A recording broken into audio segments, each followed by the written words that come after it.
Nuevos políticos, una realidad o un espejismo. Estamos en esta edición de su programa En la Mesa, acompañado por mi amigo Gustavo Espinosa, Héctor Gil Müller y el doctor Víctor Sánchez. ¿Cómo están? ¿Cómo les va? Muy bien, muchas gracias por la invitación, señores. Está la línea dada para platicar de todo, ¿no? Que así sea, mis estimados, que así sea.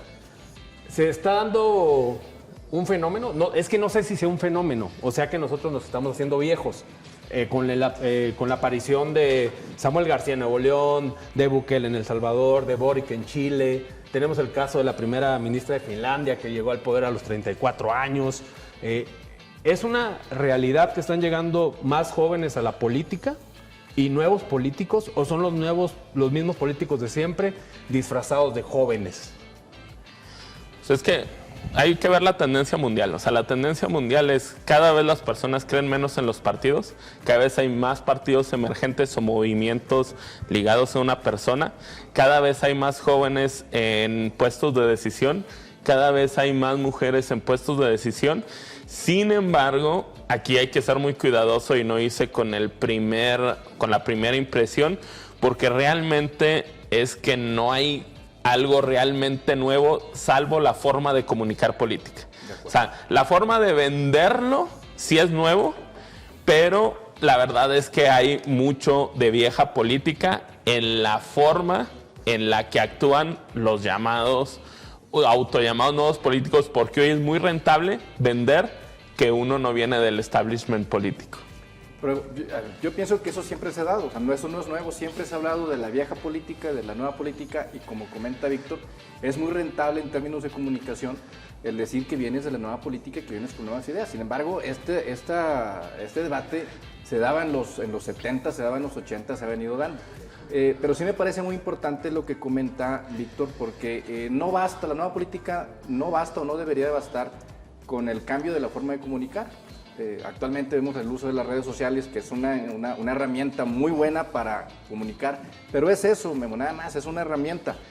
Yo distingo también en muchos de estos políticos que comentas, pues que algunas de sus ideas pues no son tan nuevas, son simplemente pues un asunto cosmético. A ver, ¿no? yo por eso decía si son los mismos políticos de siempre disfrazados de jóvenes. O que nosotros no estamos siendo viejos. Ahorita estaba revisando... Lo cual nadie puede negar. Claro que no. Bueno. O sea, Carlos Salinas de Gortari, el odiado para muchos, llegó a los 40 años de la presidencia del país. Ya se nos pasó entonces. Yo creo que no es que estén llegando más jóvenes al poder, sino nosotros no estamos haciendo viejos. Fíjate que tenemos la idea y asociamos lo viejo o lo nuevo de la política de una forma cronológica, de una forma con la edad, más que con las intenciones o estoy peleando con la pluma. O las finalidades de la política. Por eso algunas cosas que se usaban antaño, como hoy estamos viendo los modos antiguos vueltos a escena, que regresan a escena, pues entonces entendemos que referirnos a la vieja política nada más lo estamos reduciendo a una cuestión de edad, ¿no? A una cuestión de edad. A mí me parece, y como decía Víctor, que el fenómeno que se está dando es que en un mundo tan comunicado, conectar se está volviendo importante. ¿Y qué es lo que actualmente nos está conectando? Es decir, ¿cuál es el carisma que está atrayendo a la gente? En algunos casos la juventud, cuando se demuestra que la experiencia no ha sabido resolver un problema. En algunos otros lados, el populismo, cuando se demuestra que la aristocracia o el gobierno de los mejores en su composición etimológica más clara no había dado resultado, o la oclocracia o la timocracia, el gobierno de otros, que es lo que nos está conectando. Y creo que ese es el fenómeno que estamos viviendo. O sea, la llegada de un Samuel a Nuevo León, que corresponde a la necesidad de algo nuevo que conectara, que no estaba dando resultados. O sea, entonces, realmente lo que estamos viendo no es que estén llegando jóvenes al poder, sino están cambiando las formas de comunicación. Claro, a ver, vamos a poner un ejemplo concreto. Nayib Bukele en El Salvador. Nayib Bukele es una estrella de Instagram y de TikTok. O sea, que realmente comunica y que vende a partir de buenos discursos preparados y que conecta, pero detrás de las cortinas ¿qué es lo que vemos? Destitución de ministros de la Suprema Corte, persecución de periodistas, deportación de personas, asesinatos y ejecuciones extrajudiciales. Es decir, es un dictador bananero de Centroamérica de los años 70, pero que sabe usar TikTok, que sabe usar Instagram y conecta con el público. De hecho, si fuéramos a alguien que representa la nueva política y que no es cronológico, como diría Gil, a mí me parecería un Pepe Mujica en Uruguay que se hizo cosas distintas y que es un viejito de 80 años y que realmente, o sea, cambió como la forma de hacer política en Uruguay y que se salió de un molde y que no necesariamente sabe usar redes sociales, que si bien conecta con el público, lo conecta no de manera directa, sino indirecta. Claro, pero entonces habría que definir qué es la nueva política o qué es esta... O si hay una nueva política. Sí, porque... Yo lo que percibo es que es la misma política de siempre. No, a ver, es que están cambiando los modelos de comunicación. No basta con la forma de comunicar o con el modelo de comunicación. Yo pienso que en algunos de estos casos sí hay elementos o sí hay temas que traen estos nuevos políticos o estos políticos que están llegando al poder y que los políticos de antaño no los traían. Pienso que anteriormente la democracia se veía en un sentido más minimalista y actualmente los jóvenes tienen un sentido más amplio de lo que es la democracia. Y me parece que en esa parte hay temas vinculados a este concepto amplio de democracia que sí forman parte de la nueva política y que algunos políticos, como en el caso de Chile, como Boric en el caso de Chile, me parece que sí están presentes.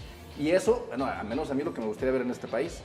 Sí, jóvenes que lleguen a los cargos de elección popular, pero que los temas que están en este sentido amplio de democracia, como es la inclusión, como es el feminismo, como es la desigualdad, pues estén presentes y que en el día a día realmente veamos acciones que van encaminadas a resolver ese problema del que hablaba. Fíjate, y un cambio que yo veo también es que estamos viendo figurar individuos. Y por consiguiente esos individuos se están saliendo de un partido y están construyendo un movimiento. Están construyendo movimientos. Y creo que ese sí es un cambio importante en este momento en la política. No quiere decir que no se ha dado, porque sí se dio. En la antigua Grecia se dio, en Roma se dio, en nuestro país, en los primeros momentos revolucionarios, se dio donde la persona representaba su movimiento. En El Salvador, ¿cuál es la corriente ideológica del presidente? Cualquier persona no la sabe. Cuando Hitler, y toda salvedad no estoy comparando, pero cuando Hitler arribó, no llegó Hitler al poder, llegó el movimiento nacional socialista. Y apoyado. Apoyado por ese movimiento. Pero hoy estamos viendo la aparición de figuras individuales que están cargando con un movimiento hacia atrás. ¿Cuál es la postura ideológica de un López Obrador? Y está construyendo un régimen López Obradorista. Como en El Salvador está ocurriendo, como en diversos ejemplos que ustedes han citado, está ocurriendo. Entonces creo que también eso compromete, en este nuevo esquema de política, compromete el futuro de los partidos y asegura el crecimiento, desarrollo de movimientos.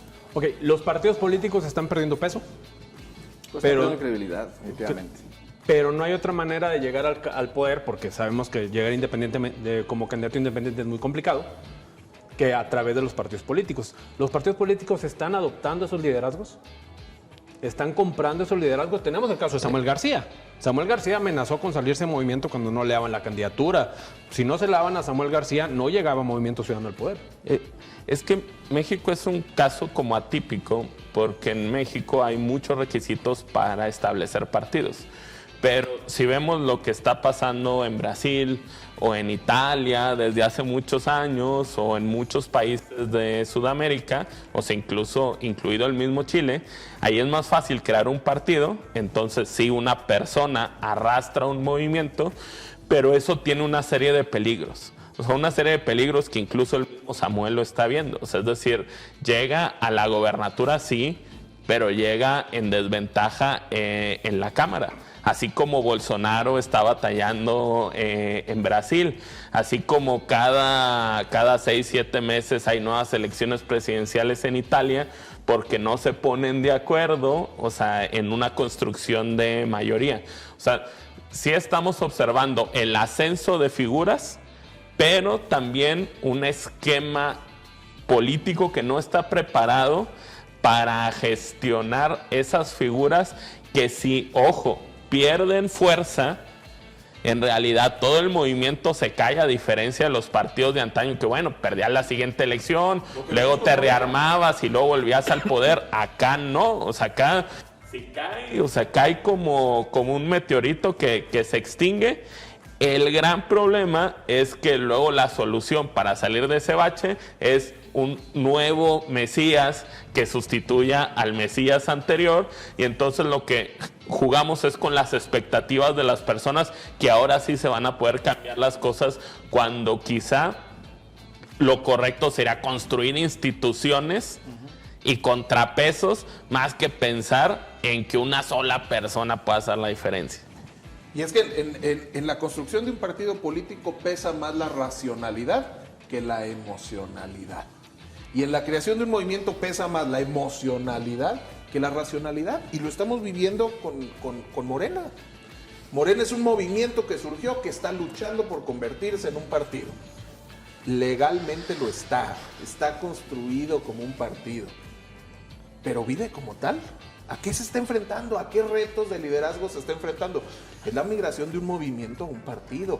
Y la migración de un movimiento actual, contemporáneo, que responde a unas necesidades específicas de nuestra sociedad, con un modelo que no responde a unas necesidades específicas de nuestra sociedad. Porque la política dejó de ser un seguimiento, una secuencia de pasos para convertirse hoy en una decisión aislada. Elijo a fulano de tal, elijo a perengano. ¿Por qué? Porque conecta conmigo. Porque su carisma es tal que conecta conmigo. Él tiene la juventud que yo no tengo, él tiene el conocimiento que yo no tengo, él tiene el recurso que yo no tengo. ¿Qué pasó con Trump en Estados Unidos? ¿Por qué ganó Trump? Porque fue un duro golpe al sistema con alguien que se salía del molde. Pero entonces, esto de la nueva política tiene que ver también con el desarrollo de la propia sociedad.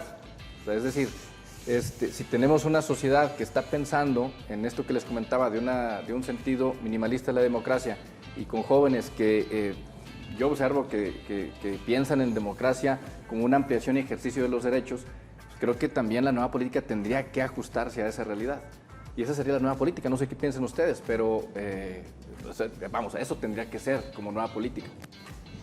Hay una microsegmentación de ideales aparte. O sea, vemos que la sociedad se está pulverizando en ideologías y eso genera que...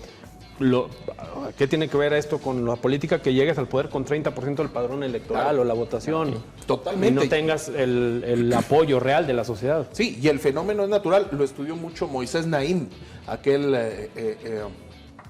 ministro de Relaciones venezolano. Él hablaba del fin del poder. Decía, los poderes absolutos están desapareciendo, se están dividiendo, y eso es como resultado de 3 grandes revoluciones. La revolución del más, hoy tenemos más opciones, por eso se tiende a pulverizar. La revolución de la mente, hoy sabemos más cosas, y la revolución de la movilidad. Si no me gusta, me cambio. Cosa que un partido no ofrece. Un movimiento sí lo ofrece. Un movimiento sí ofrece que si no me gusta, me cambio. Estoy en un movimiento y es dinámico y sale. Estoy en un partido. Hay una penalización social si me cambio. Pues le llamamos chapulineo, le llamamos, ¿cómo le dicen?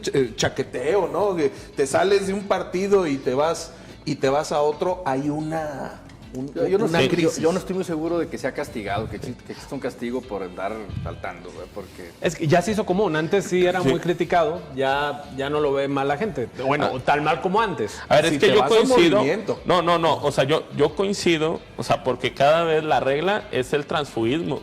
A ver, el propio Bukele es un ejemplo. Era alcalde de San Salvador por el Frente Farabundo Martí.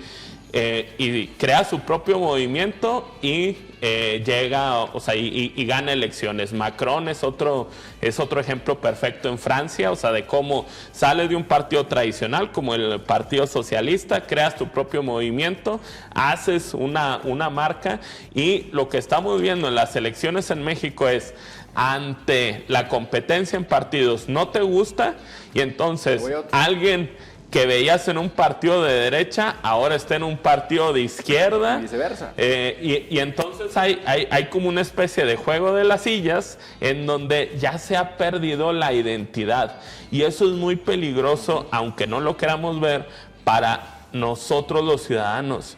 Porque como tú decías, Héctor, luego ya uno no sabe qué chingados representa la persona. O sea, o sea, ¿en qué cree esa persona? Bueno, y cuando voto por el que voy a obtener. No. ¿Cuáles son los ideales de un partido? Por eso los partidos también ya pueden andar de chaqueteos y pueden andar de chapulineos. El PAN lanza priistas de candidatos, Morena lanza expanistas. La ideología ya está en el piso. Por eso la figura de una persona puede rescatar algo de la ideología. Sabes que este es de izquierda, ya se la crees a una persona, posiblemente. Pero un partido ya no hay partido de centro-izquierda, centro-derecha, centro-centro, centro-izquierda-derecha alterna. Y si te fijas, la necesidad sigue siendo que los partidos comunicaban. Te comunicaban un discurso para lo cual lo único que tú necesitabas era la escucha. Pero la conexión te exige congruencia. Y entonces se pierde esa congruencia de que, oye, pues ¿cuál es la identidad de él? Antes no era necesario, antes bastaba. El paradigma era comunicar. Hoy en día ya no es comunicar. Hoy ya no me importa publicar o hacer una publicación en una red social y que lo vea todo el mundo. Me importa cuántos conectan con esa publicación, cuántos le ponen like. Llegó a millones tu publicación. A ver, ¿cuántos likes te dieron? ¿Cuántos te siguieron? Es decir, ¿cuántos conectaron a partir de eso? Entonces, creo que ese fenómeno estamos presenciando eso. No es algo novedoso. Pericles en la antigua Grecia pasó. El siglo de oro de Pericles fue construido a partir de su personalidad. Y en su momento así se entendió. Tengo mi duda con otros movimientos autoritarios, pero creo que hoy estamos viendo un retorno a eso por esa necesidad de conectar y de congruencia que no están ofreciendo esas escuelas de gobierno que son los partidos políticos. Luego por eso los resultados de credibilidad en los partidos políticos, ¿no? Que los últimos datos de la Encívica dicen que no más del 25% creen en los partidos políticos. La gente ya no cree en los partidos políticos. O sea, creen en las personas. Poco a poco votan más por las personas y por eso la necesidad de que lleguen mesías bajo la estructura. No hay otra forma de llegar al poder en México más que a través de un partido político. La figura independiente es muy complicada, demasiado complicada. Tienes que buscar llegar a través del PRI, del PAN, del PRD, de Morena, de alguno de los partidos, y tú le das esos votos, le das ese arrastre. Lo vemos, Morena no es Morena, es Andrés Manuel López Obrador. Lo vemos. Vamos a ver al PRI, ¿quién es el líder del PRI actualmente? No hay un liderazgo en el PRI nacional. Sinceramente, un liderazgo visible que digas, todos vamos atrás de él, como en el caso de Enrique Peña Nieto, cuando iba a ser candidatos, todos atrás de él. Ahorita no hay. En el PAN. Y no lo hay en el PAN. Y no lo hay en el PAN. En Movimiento Ciudadano vemos que hay liderazgos. ¿Sí? El problema es ese, los partidos políticos ya no tienen líderes. Y Morena sí tiene un líder. ¿Sí? El tema aquí es, tenemos un Mesías, ¿sí?, que ha agarrado el poder, y aparte es un señor de 78 años. ¿Cuántos tiene Andrés Manuel? No, con 72. No. Bueno, 70 años, que comunica perfectamente a través de redes sociales. Lo que estamos diciendo, no son nuevos políticos, son las nuevas formas de comunicación. O sea, los partidos políticos están en decadencia. Y terminamos hablando de los partidos políticos, pero entonces, insisto, ¿qué son los nuevos políticos o qué es la nueva política? A ver, o sea, es que yo creo... 6-8. O sea, que si buscas definir la nueva política por sus resultados, no vas a llegar a una definición. O sea, porque tenemos tantos políticos distintos que representan cosas distintas porque responden a realidades de sus países o sus regiones. Yo creo que el hilo conductor es que hoy la política se basa cada vez más en carisma y lo que decía Héctor, conectar.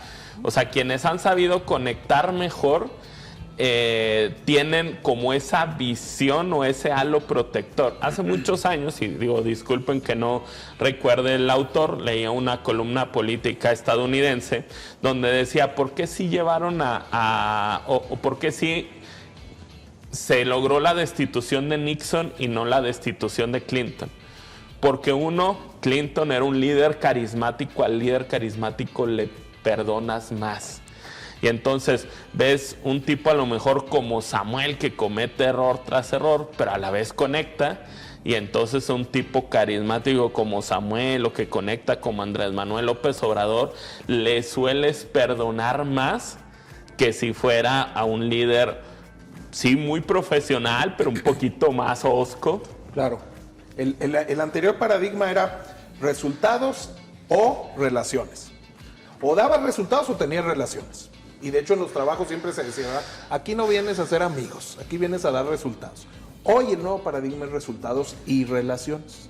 Entonces, eso trasladado a la política implica esa conexión. Y el principio de las relaciones es vulnerabilidad. ¿Qué pesa más, los resultados o el que conectas con la sociedad, con la Hoy gente? en día el paradigma es una I. Hoy en día no te permiten resultados sin relaciones. Te dejan solo. La gente no sigue, fíjate, los jóvenes no están buscando un jefe, están buscando un mentor. Y hoy los jóvenes no dicen, no, mi jefe me trata bien mal, pero qué buenos resultados genera. No hacen clic. Porque hoy el paradigma es resultados y relaciones. Hoy se quiere un político cercano y que dé resultados. No te van a permitir un político que diga, señores, déjenme a mí, ustedes no se metan, yo hago todo, nos vemos en un año. Creo que por eso ha sido estelar las mañaneras de López Obrador, porque es al que más han estado acompañando, que tienen una relación diaria, tanto que en un momento de confinamiento seguía visible y la gente aplaudía eso. Entonces te fijas, resultados y relaciones. Es que si es así, yo todo estaría pensando que la realidad es que no existe una nueva política, o sea, es la misma política de antes, porque el pensar en que solamente estamos cambiando la forma de comunicar, pues de fondo no está cambiando nada. Y esto de las nuevas formas de comunicar, pues siempre lo ha habido. O sea, en otras décadas había otras formas de comunicar. Fue el periódico, fue la radio, fue la tele. Entonces, una nueva política tiene que ir de la mano con los cambios sociales que tiene el país, que tiene determinada región. Y esos cambios, insisto, a mí me parece que las nuevas generaciones tienen otra concepción de lo que son los derechos simplemente. Si platicamos con una persona mayor de 60 años, yo creo que al hablar de democracia lo va a ligar con el bienestar o con la estabilidad económica de un país. Pero si platicamos con los jóvenes, con los más jóvenes, nos van a hablar de derechos humanos, nos van a hablar de diversidad, de inclusión, de otro tipo de una ampliación en el ejercicio de sus derechos. Y la nueva política, insisto, tendría que ir de la mano con esa realidad o con esos cambios que ha tenido el país, también por los cambios demográficos. La nueva política siempre ha existido. Siempre. Y tiene que ver con lo que tú decías, son los temas. Antes no se hablaba del matrimonio sobre personas del mismo sexo, se hablaba sobre el voto de las mujeres. Mira, a ver, nosotros tenemos, yo tengo 40 años. Todos andamos en el rango. Los señores son más jóvenes, están en los 30. Sí. Pero cuando teníamos 18 o 20 años, yo recuerdo muy bien que exigíamos espacios para los jóvenes, porque era complicado acceder a los puestos públicos y exigíamos eso. Yo creo que si platicamos ahora con los jóvenes, eso de acceder al poder ya lo ven como una posibilidad más real. Así lo pienso. Y ellos te hablarán de otro tipo de situaciones que ellos quieren lograr, pero ya no es tanto esta discusión de lograr espacios para nosotros. Entonces, ya para terminar, ¿existe o no existe una nueva clase política? No, o sea, es decir, o no. Existe por edad, pero no, sí. no por ideologías, por formas. Vámonos, por ejemplo, cuando estaba esta oleada de nuevos gobernadores priistas jóvenes y que todos terminaron siendo unos embusteros. Entonces, ¿sí? yo más bien, o sea, lo vería así de que puede haber casos en que sí representan una nueva forma de hacer política, que esos nuevos casos no necesariamente tienen que coincidir. O sea, que hay quien está haciendo bien las cosas en determinada región, pero que no hay una como fórmula copiada, que no hay un movimiento como general o que nos estamos encaminando. Lo que sí estamos viendo, como lo hemos visto en el pasado, son que va cambiando la forma de comunicar y de conectar, y como vemos que hay maneras de conectar que han estado funcionando, lo asociamos o lo encapsulamos en nuestra mente como una nueva tendencia política, pero que solo representa una nueva tendencia de comunicación. Nada más. Yo coincido con eso, porque yo no distingo diferencia entre el caso de Peña Nieto y La Gaviota con el caso de Samuel y Mariana Rodríguez. No, y ni el Simplemente es una nueva, lo hacen a través de redes sociales, anteriormente era a través de la televisión. No, y vete más atrás, cuando llegó Carlos Salinas de Gortari a los 40 años de la presidencia del país, decíamos que había llegado el Mesías. O sea, el tema es, no existe una nueva clase política, son los mismos políticos con nuevas formas de comunicar, con diferentes temas. Y que hay políticos de la vieja guardia que no tocan esos temas y por eso no los hacen penetrar. Sí, porque a final de cuentas la clase política es una categoría. Quien hace política va a formar parte de esa clase política. Pero yo quiero escarbar un poquito más. No le metas leña. Porque viendo la clase política como concepto, y creo que es, al menos en nuestro país, ha sido el estigma o ha sido el dolor de muelas, la existencia de una clase política como concepto. Entonces hay gente con una clase política asociada a una clase económica que lo logra por la política. Y eso ha sido el gran encontronazo de López Obrador y que le ha permitido entrar a todos los partidos. O sea, a ver, tú de la política pasas a formar parte de una clase política independientemente del partido que seas, tú estás mal. Y eso le ha permitido que su discurso no tenga oposición, porque en cualquier partido político se puede entrar a esa clase política como concepto. Pero como categoría me queda claro que si haces política, pues vas a pertenecer a los políticos, ¿verdad? Muy bien, vámonos de este programa de la mesa. Gracias ahí por la opinión, por el debate. Estén pendientes ahí a través de las diferentes plataformas de atiempo.tv y también a través de las redes sociales de ustedes. Espero que lo compartan. Tú ya eres un poquito más activo en redes, ¿no? Pues ya, pero con otros temas más interesantes. Sí.